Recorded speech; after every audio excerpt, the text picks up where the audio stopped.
Have you ever been judged by your appearance, only to surprise everyone with your hidden talents? Let's talk about it. Imagine being dismissed, overlooked, and then changing the game with just one word. It's not about proving others wrong, it's about staying true to yourself. Ready to see how it's done? Leave a comment below. Where are you watching from? Don't forget to like, share, and subscribe to support the channel so we can bring you more inspiring stories. In the gleaming lobby of the Crystal Auna Hotel, a young maid named Layla stood, her mop in hand, moving quietly between tables. The chandelier above glittered like diamonds, casting a warm glow over the marble floors she scrubbed tirelessly. Her plain white uniform, worn from hours of cleaning, made her invisible to the world of luxury that surrounded her. But today, something shifted. As the hotel's management prepped for the arrival of Sheikh Rami Al Fahad, a powerful businessman known for his cutting deals, Layla was humiliated. The receptionist, a sharp-dressed woman named Caroline, sneered as she passed. "Careful, Layla.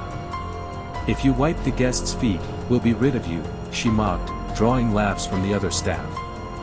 The manager, Mr. Thomas, waved her off impatiently, ordering her to clear out of sight before the Sheikh's arrival. Layla didn't flinch. She had heard worse. The tension in the air grew as the Sheikh entered, flanked by his aides, their presence demanding respect. Layla stood in the back, wiping a table, when the Sheikh began speaking in ancient Arabic, the words thick with a dialect no one seemed to understand. That's when Layla looked up. Without hesitation, she replied in perfect Arabic, stunning everyone in the room. The Sheikh's eyes locked onto hers. She had just broken through the silence.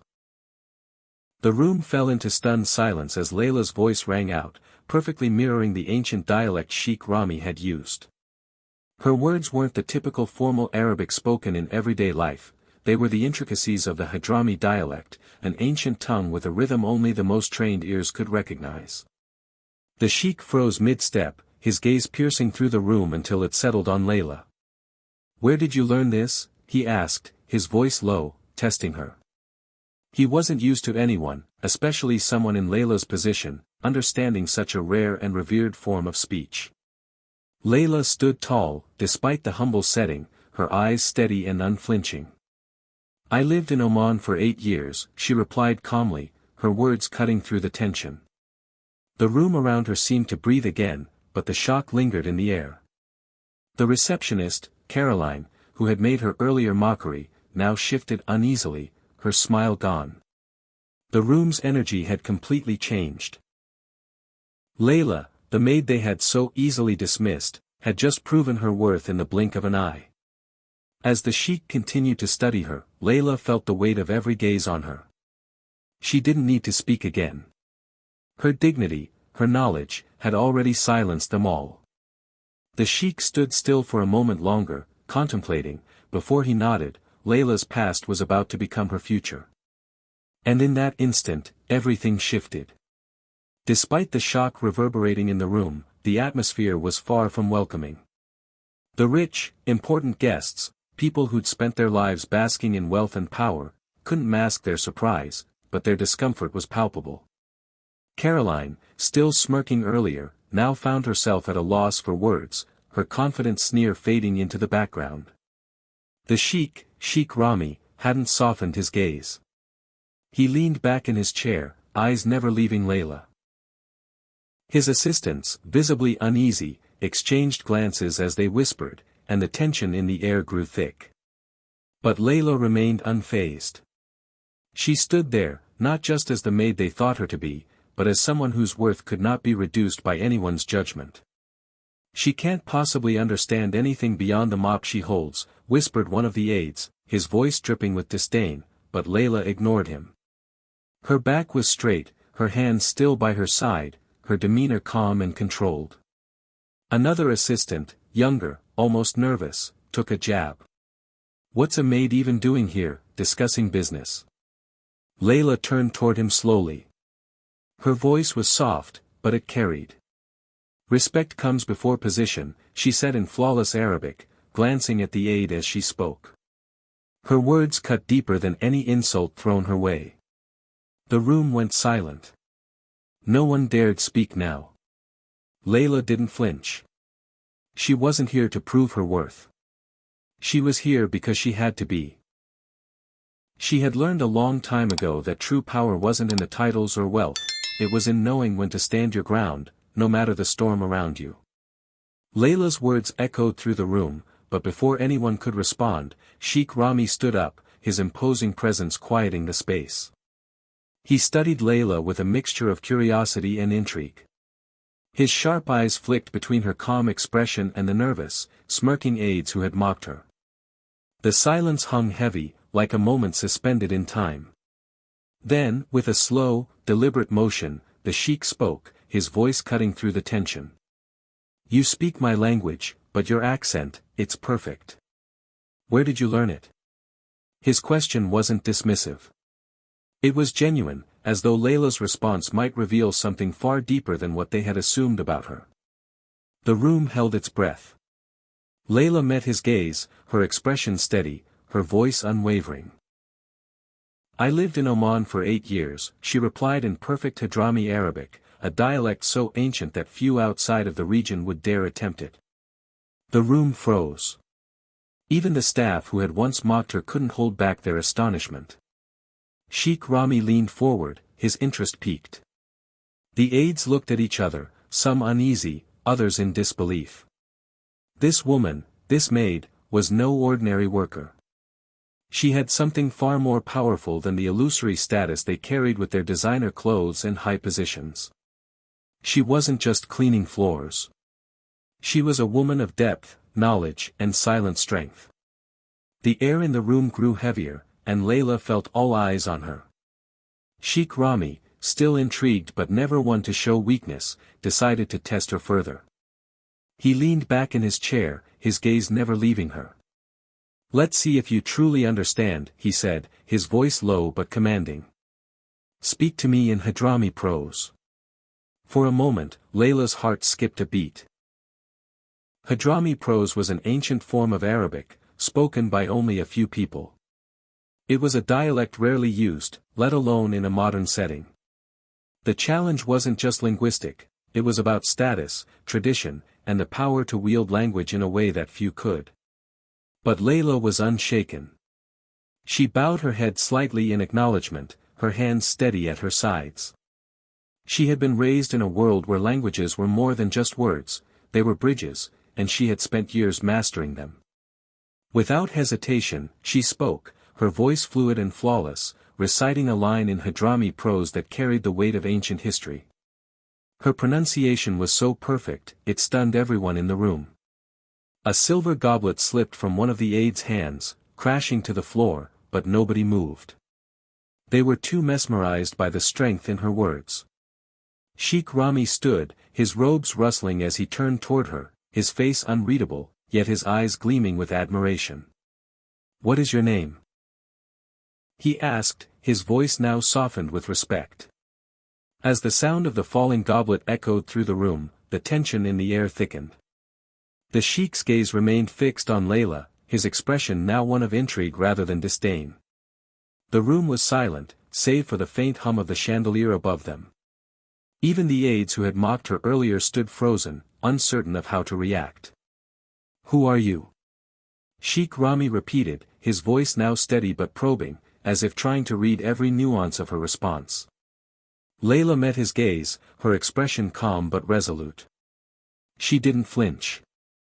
"I am someone who understands that knowledge is not confined to titles or uniforms," she said, her voice clear and unwavering.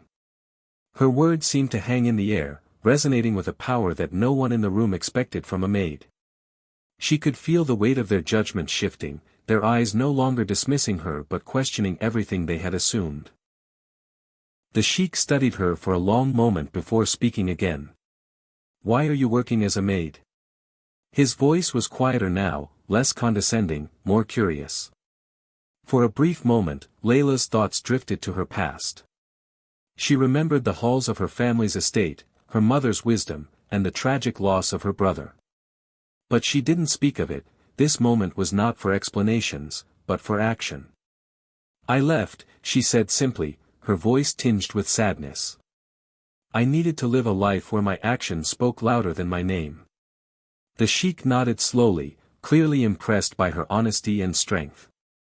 There was a moment of quiet reflection in the room, the air heavy with unspoken understanding. The room remained still, the tension palpable as Sheikh Rami's eyes narrowed, searching Layla's face for any sign of hesitation. His aides, once confident in their superiority, now shifted uneasily under his gaze. They had witnessed a side of her they hadn't known existed, but they weren't ready to back down. A junior aide, his face flushed with ambition and arrogance, could no longer keep quiet. "This is ridiculous," he burst out, his voice ringing across the room. "She's a maid, not a diplomat. You can't seriously trust her with sensitive matters. She's probably making this all up." Layla's fingers curled around the rag in her hand, but she didn't flinch. She stood tall, her back straight, her eyes steady. The room fell into an expectant silence, waiting for her to react. But Layla said nothing, her silence alone was enough to shift the atmosphere.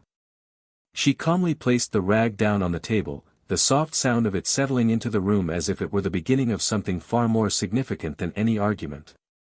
"You think a few words will make you a scholar," the young aide sneered, stepping forward. "Prove it. Respond in Bedouin Arabic." The challenge hung in the air, the room leaning forward in anticipation. Layla didn't blink. She took a deep breath, her eyes locking with his. Then, without a hint of hesitation, she opened her mouth. A haunting, traditional folk song of the Bedouin tribes flowed from her lips, the words crisp and flawless. Her voice was both soft and commanding, the notes weaving a tapestry of sound that left the entire room stunned. The young aide's expression faltered as he stepped back, his face draining of color. "Impossible," he muttered, the words barely escaping his lips. "Only someone from the Al-Harif tribe could know that." Layla's gaze didn't waver as she turned to the room. "I lived with them for 2 years," she replied softly, her voice carrying the weight of untold stories. The young aide looked defeated, the truth of her words sinking in like a stone in still water. The room was now completely silent, as though the world had shifted under their feet. The atmosphere in the room was thick with silence as Layla's words echoed in the air. The young aide, his face pale, took another step back, as though the truth of her statement had physically pushed him. The other aides exchanged uncomfortable glances, their arrogance suddenly nowhere to be found. Sheikh Rami, however, remained unfazed. His gaze was still fixed on Layla, his curiosity piqued by the quiet confidence she exuded. One of the hotel staff, a chef who had been silently observing the scene from the kitchen door, took a cautious step forward. His voice, tremulous but sincere, broke the silence. "I remember that song. My grandmother used to sing it when I was a child, in a village far from here." His hands shook as he approached Layla. "How do you know it?" he asked, the weight of his words heavy in the air. Layla's eyes softened for a brief moment as she turned to face him. "I listened," she answered simply, her tone gentle yet unwavering. The chef nodded, his emotions written clearly on his face. He stepped back, unable to speak, his eyes glistening with the memories of his past. The room, once filled with mocking laughter and judgment, now seemed to tremble in the face of Layla's quiet strength. Sheikh Rami finally broke his silence, his voice low and purposeful. "You," he said, his eyes scanning Layla's face. "You have the soul of a scholar. I need you. Come with me to Geneva." The room was frozen. Layla had earned their respect without ever having asked for it. And now, she stood on the precipice of a new life, one that would require her to step far beyond the confines of the maid's uniform. The story of Layla reminds us that true strength often lies in silence and grace. People may judge us based on appearances, but our worth is defined by our actions and the quiet dignity we carry with us. Layla's journey shows that knowledge and integrity can transcend social status, and respect is earned not through loud words, but through the way we stand firm in our values. Never underestimate the power of staying true to yourself, no matter how others perceive you. If you resonate with this story, don't forget to like, subscribe, and ring the bell to support the channel.